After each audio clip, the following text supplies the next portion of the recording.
প্রায় 2 বছর জাতীয় দলের বাইরে থাকার পর 2023 সালে হাতুরু সিংহের কল্যাণে আবারও জাতীয় দলে ফেরেন সৌম্য সরকার। প্রথম 2 ম্যাচে 0 রানে আউট হলেও নেলসনে নিউজিল্যান্ডের বিপক্ষে ওয়ানডেতে 169 রানের দারুণ এক ইনিংস দিয়ে নিজেকে ফিরে পান সৌম্য। এরপর থেকে 50 ওভারের খেলাতে ধারাবাহিকভাবে মাঝারি স্কোর করছেন সৌম্য। 2024 সালে খেলা 8 ওয়ানডেতে করেছেন 2টি 50, 30 ইনিংসও আছে আরও 2টি।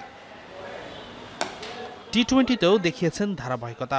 সৌম্যর সাথে গ্লোবাল সুপার লিগে রংপুর রাইডার্সের সহকারী কোচ হিসেবে দায়িত্ব পালন করেছিলেন মোহাম্মদ আশরাফুল। তাকে কাছ থেকে নেটে দেখে অ্যাশের বিশ্বাস, সেরা ছন্দে ফেরার খুব কাছে আছেন এই ব্যাটার।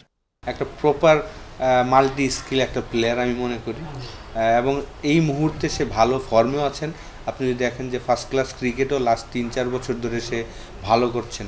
তো আমার মনে হয় যে সে হয়তোবা, আমরা যেহেতু টেস্ট ক্রিকেটও ওপেনাররা ভালো করতে পারছেন না, সৌম্য সরকারকে আমরা বিবেচনা করতেই পারি। একই টুর্নামেন্টে শেখ মেহেদীকেও কাছে পেয়েছিলেন মোহাম্মদ আশরাফুল।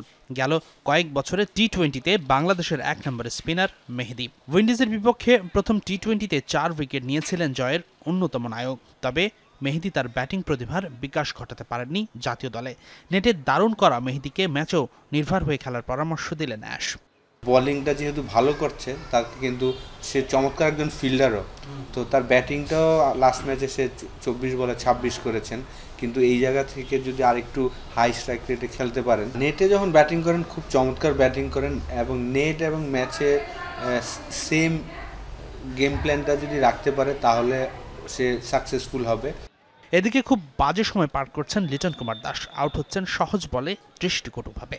আশরাফুলের চোখে ভাগ্য সহায় হচ্ছে না লিটনের। উইকেটে গিয়ে খুব দ্রুত আউট হয়ে যাচ্ছেন তিনি। ফর্মে ফিরতে ক্রিজে গিয়ে একটু সময় নেবার পরামর্শ লিটনকে দিলেন দেশের ইতিহাসের অন্যতম সেরা ব্যাটার আশরাফুল। যেইভাবে আউট হচ্ছেন একটু সফট ডিসমিসেল, আর একটু সময় নিলে আমার মনে হয় যে ভালো। উইকেটটা দেখে আপনার যদি সে খেলে, কারণ যেই মানের প্লেয়ার, আমার মনে হয় যে তার কামব্যাক করাটা অত কঠিন হবে না। জাস্ট আমার মনে হয় যে মেন্টালি যদি আরেকটু স্ট্রং হয়। হাসিনুর রহমান, যমুনা স্পোর্টস, ঢাকা। প্রত্যেকটা প্লেয়ারই খেলা নিয়ে চিন্তা করে।